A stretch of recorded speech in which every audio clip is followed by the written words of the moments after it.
Era una mañana fría de febrero en Estrasburgo, con el aire cargado de esa humedad típica del invierno europeo que se cuela por las rendijas de las ventanas y cala hasta los huesos. El Parlamento Europeo, un edificio imponente de cristal y acero, se alzaba como un símbolo de unidad en medio de un continente que, a menudo, parecía más fracturado que cohesionado. Dentro de sus muros, el ambiente era eléctrico, una mezcla de expectación y tensión que se palpaba en cada rincón. Los eurodiputados, con sus trajes impecables y sus carpetas repletas de documentos, se movían por los pasillos con pasos rápidos, intercambiando saludos corteses o miradas cargadas de significado. Ese día no era uno más en la agenda política. Pedro Sánchez, presidente del gobierno español, estaba programado para hablar ante el Pleno. Su presencia siempre generaba revuelo, pero esta vez había algo diferente, algo que flotaba en el aire como una tormenta a punto de estallar. Sánchez llegó al hemiciclo con su séquito habitual, asesores de confianza, un par de ministros y esa sonrisa que, dependiendo de a quién se le preguntara, podía interpretarse como seguridad o arrogancia. Vestía un traje oscuro, perfectamente planchado, y sus pasos resonaban en el suelo pulido mientras avanzaba hacia el estrado. Los murmullos entre los presentes comenzaron a crecer, como un zumbido que se intensifica poco a poco hasta convertirse en un rugido. Algunos eurodiputados hojeaban sus notas, otros intercambiaban comentarios en voz baja, y unos pocos ya tenían esa expresión endurecida que anunciaba problemas. No era un secreto que Sánchez había acumulado detractores en Bruselas, tanto por sus políticas domésticas como por su estilo de liderazgo, que muchos consideraban demasiado teatral para los estándares sobrios del Parlamento. El presidente del Pleno dio la bienvenida con la formalidad habitual, su voz monótona resonando a través de los altavoces mientras presentaba al invitado. Sánchez tomó la palabra, ajustándose el micrófono con un gesto casi ensayado. Comenzó su discurso con esa mezcla de firmeza y empatía que lo había caracterizado desde sus días en la oposición en España. Habló de Europa, de los desafíos del cambio climático, de la necesidad de una unión más fuerte frente a las amenazas externas. Su tono era pausado, pero había una intensidad en sus palabras que buscaba captar la atención de los presentes. Por un momento, pareció que lo conseguía. Algunos asentían, otros tomaban notas, y el ambiente se mantenía en una calma tensa, como si todos esperaran el instante en que la chispa prendería la mecha. Pero entonces llegó el giro. Sánchez comenzó a hablar de la ultraderecha, un tema que sabía que polarizaría la sala. Acusó a ciertos partidos de socavar los valores europeos, de alimentar el odio y la división. Sus palabras eran afiladas, cargadas de una indignación que parecía genuina, pero también estratégica. No mencionó nombres específicos, pero no hacía falta. Todos sabían a quiénes se refería. En las bancadas de la derecha, las caras comenzaron a endurecerse. Algunos eurodiputados cruzaron los brazos, otros dejaron escapar risas sarcásticas que resonaron en el silencio entre sus frases. Manfred Weber, líder del Partido Popular Europeo, frunció el ceño desde su asiento, visiblemente incómodo pero contenido, al menos por el momento. El discurso continuó, y Sánchez no se detuvo. Habló de la democracia española, de los logros de su gobierno, de cómo habían enfrentado crisis tras crisis con determinación. Pero entonces cometió un error, o al menos eso pensaron muchos de los presentes. Al intentar defender su gestión, mencionó acuerdos políticos que habían sido controvertidos en España, incluyendo pactos con partidos independentistas que le habían permitido mantenerse en el poder. Fue como si hubiera pulsado un botón invisible. Los murmullos se convirtieron en voces, y las voces en gritos. Desde las filas de la derecha, alguien lanzó la primera palabra: mentiroso. Fue un disparo en la quietud, un eco que rebotó en las paredes del hemiciclo y encontró respuesta inmediata. Mentiroso, mentiroso, mentiroso. El grito se multiplicó, primero entre unos pocos, luego entre docenas. Los eurodiputados de los grupos conservadores y de extrema derecha se pusieron en pie, señalándolo con dedos acusadores mientras sus voces se unían en un coro ensordecedor. Sánchez intentó mantener la compostura, alzando una mano como si quisiera calmar las aguas, pero el gesto solo avivó el fuego. Los abucheos crecieron, un rugido que parecía salir de las entrañas mismas del edificio. «¡Mentiroso!», repetían una y otra vez, hasta que la palabra perdió su forma y se convirtió en un sonido visceral, una ola de rechazo que lo envolvía desde todos los ángulos. El presidente del Pleno golpeó su mazo con fuerza, exigiendo orden, pero su voz apenas se escuchaba entre el tumulto. Algunos eurodiputados de la izquierda intentaron defenderlo, gritando a su vez en su apoyo, pero eran superados en número y en volumen. Sánchez, por un instante, pareció desconcertado.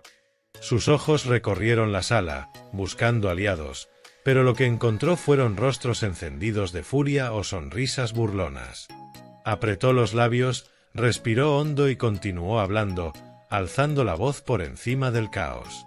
Habló de unidad, de progreso, de la necesidad de dejar atrás las divisiones, pero sus palabras se perdían en el ruido.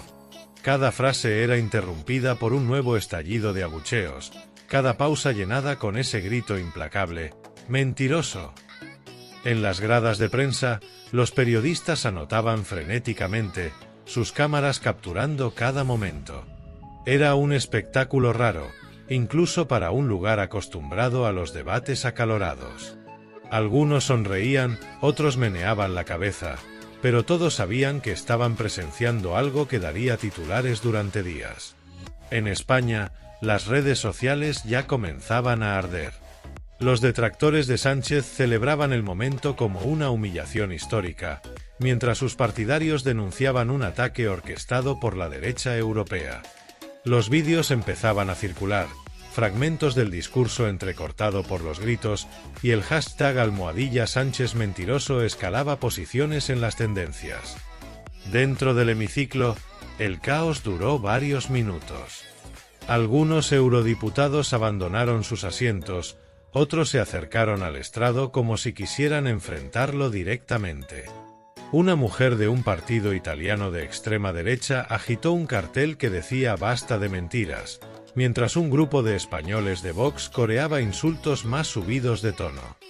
Sánchez, visiblemente tenso pero decidido a no ceder, terminó su discurso como pudo, con frases cortas y entrecortadas que apenas se entendían. Cuando finalmente bajó del estrado, los abucheos lo persiguieron hasta la salida, un eco que resonaba en los pasillos mientras su equipo lo rodeaba para escoltarlo fuera. Fuera del Parlamento, el aire frío de Estrasburgo parecía un alivio después del infierno del hemiciclo.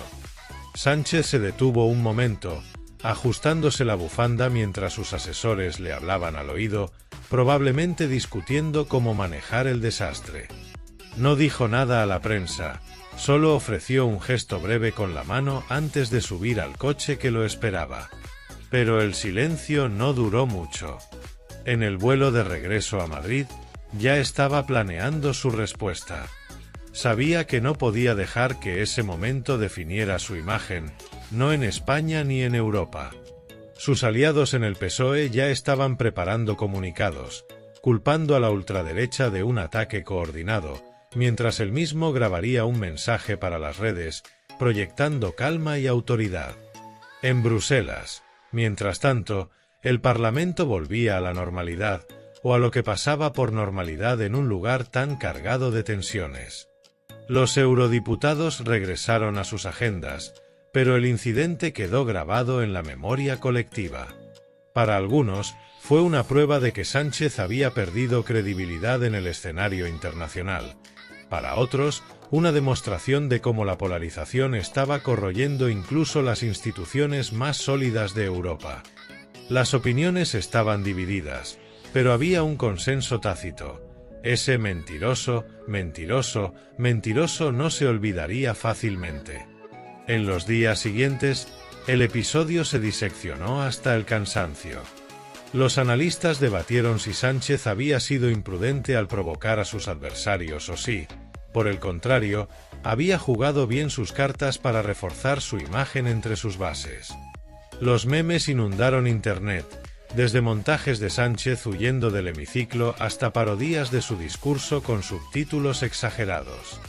En España, los bares y las sobremesas se llenaron de discusiones, algunos riendo del bochorno, otros indignados por lo que veían como una afrenta a su país. En el Parlamento Europeo, mientras tanto, la vida continuó. Nuevos debates, nuevas crisis, nuevos titulares. Pero en algún rincón de Estrasburgo, en las sombras del edificio de cristal, aún parecía resonar ese grito, un eco que hablaba de división, de furia y de un continente que, pese a todo, seguía buscando su rumbo. La sala del Parlamento Europeo era un hervidero de emociones contenidas y explosiones descontroladas mientras los gritos de «mentiroso, mentiroso, mentiroso» reverberaban contra las paredes curvas del hemiciclo. El suelo, cubierto por una moqueta azul oscuro que amortiguaba los pasos, parecía vibrar bajo el peso de la furia colectiva.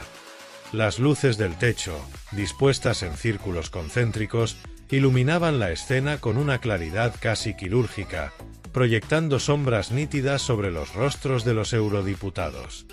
Algunos estaban de pie, con los puños apretados o las manos alzadas en gestos de desprecio. Otros permanecían sentados, pero sus cuerpos inclinados hacia adelante delataban que estaban tan inmersos en el caos como los que gritaban. Pedro Sánchez, en el centro del estrado, era una figura solitaria bajo el foco de aquella tormenta. Su traje gris oscuro, con una camisa blanca impecable y una corbata azul discreta, contrastaba con el desorden a su alrededor.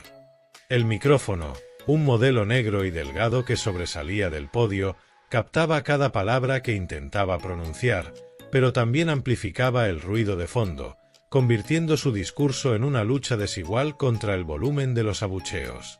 Su rostro, habitualmente sereno y calculado, mostraba signos de tensión. Las comisuras de sus labios estaban más apretadas de lo habitual, y sus ojos, oscuros y penetrantes, recorrían la sala con una mezcla de desafío y desconcierto. Cada vez que alzaba la mano derecha, con la palma abierta en un intento de apaciguar a la multitud, el gesto parecía inútil, como arrojar una piedra al mar en plena tempestad. A su alrededor, los eurodiputados formaban un mosaico de reacciones. En las filas de la derecha, los miembros de los partidos conservadores y de extrema derecha eran los más visibles. Un hombre corpulento, con el pelo canoso y un traje negro que le quedaba ligeramente ajustado, lideraba los gritos desde el sector de los populares europeos. Su voz, grave y ronca, cortaba el aire como una cuchilla, y sus mejillas enrojecidas sugerían una furia que iba más allá de lo político. A su lado, una mujer joven de un partido nacionalista francés, con el pelo recogido en un moño apretado y un vestido rojo que destacaba entre los tonos apagados de la sala, agitaba un bolígrafo como si fuera una batuta, marcando el ritmo de los insultos. Sus ojos brillaban con una mezcla de satisfacción y desprecio, y su postura, erguida y desafiante, parecía gritar tanto como su voz. En el lado opuesto, los eurodiputados de la izquierda intentaban contrarrestar el alboroto, aunque sus esfuerzos eran desiguales. Una mujer española del PSOE, con gafas de montura fina y un traje sastre gris, se había puesto de pie y señalaba a los abucheadores con un dedo acusador, mientras su boca formaba palabras que se perdían en el ruido.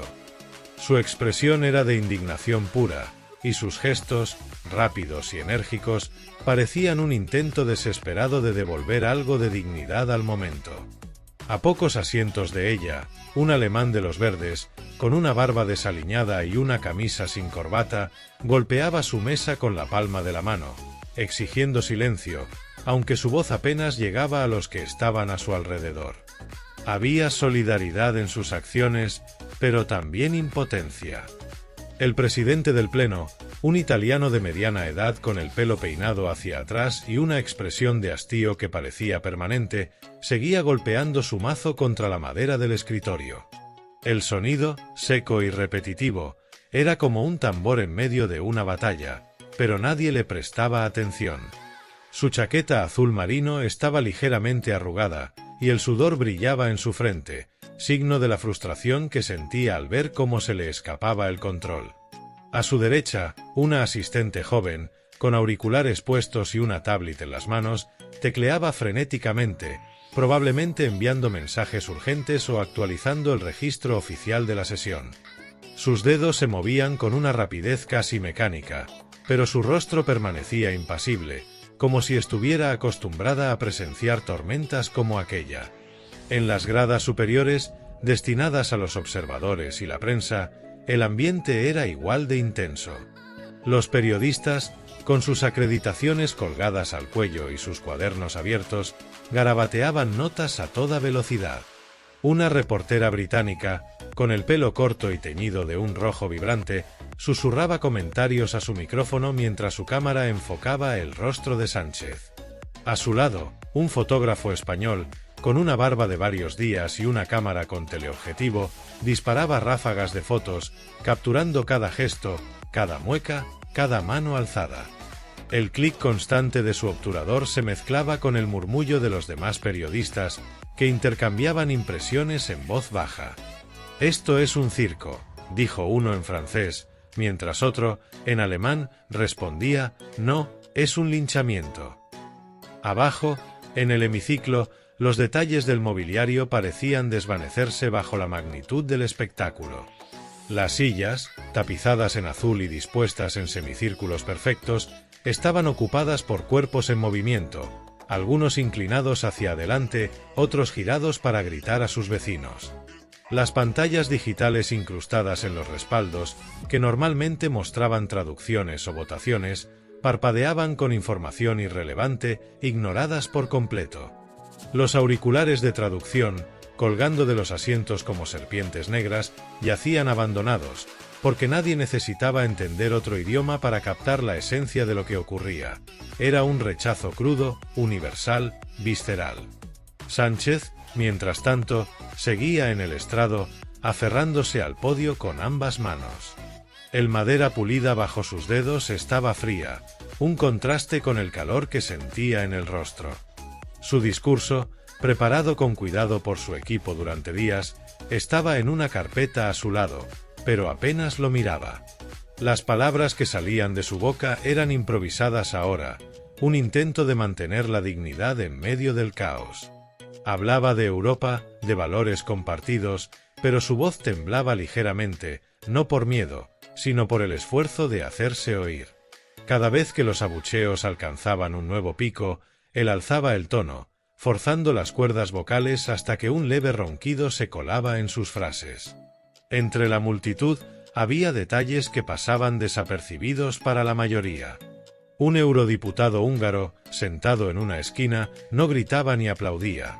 En cambio, observaba con una sonrisa apenas perceptible, como si disfrutara del espectáculo desde una distancia segura. Sus manos descansaban sobre su regazo, y sus ojos, pequeños y brillantes, seguían cada movimiento de Sánchez con una curiosidad casi clínica. Cerca de él, un portugués de mediana edad, con el pelo ralo y un traje marrón desgastado, se cubría los oídos con las manos, visiblemente incómodo por el volumen, aunque no se atrevía a levantarse ni a intervenir. El aire dentro del hemiciclo estaba cargado, una mezcla de olores a café frío, perfume caro y el sudor sutil de demasiadas personas en un espacio cerrado. Las banderas de los países miembros, alineadas en la pared trasera, colgaban inmóviles, indiferentes al drama que se desarrollaba bajo ellas. La bandera española, con sus franjas rojas y amarillas, parecía destacar más ese día, aunque solo fuera por la ironía del momento. Frente al estrado, un enorme panel digital mostraba el reloj, las 11:47 de la mañana. El tiempo parecía arrastrarse, cada segundo alargado por la intensidad de los gritos.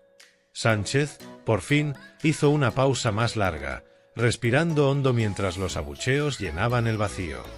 Miró hacia su equipo, que estaba en una esquina del hemiciclo, detrás de una barrera de cristal. Uno de sus asesores, un hombre joven con gafas de montura negra y una camisa arrugada, le hizo un gesto sutil con la cabeza, como diciendo «aguanta». Otro, Una mujer de pelo corto y expresión seria tomaba notas en un cuaderno, su bolígrafo moviéndose con una precisión que contrastaba con el desorden a su alrededor. Ellos eran su ancla, su recordatorio de que esto, aunque brutal, no era el fin. Y entonces, en medio del caos, Sánchez volvió a hablar. Su voz, ahora más firme, cortó el aire como un desafío. «No me callarán», dijo, y aunque los gritos no cesaron, esas 3 palabras resonaron con una claridad sorprendente, un eco que se coló entre los insultos y llegó a los rincones más lejanos de la sala. Fue un momento fugaz, pero suficiente para que algunos, incluso entre sus detractores, lo miraran con una mezcla de sorpresa y reluctante respeto. «El mentiroso, mentiroso, mentiroso», continuó, pero él ya había plantado una semilla, un desafío que quedaría suspendido en el aire de aquel hemiciclo en llamas.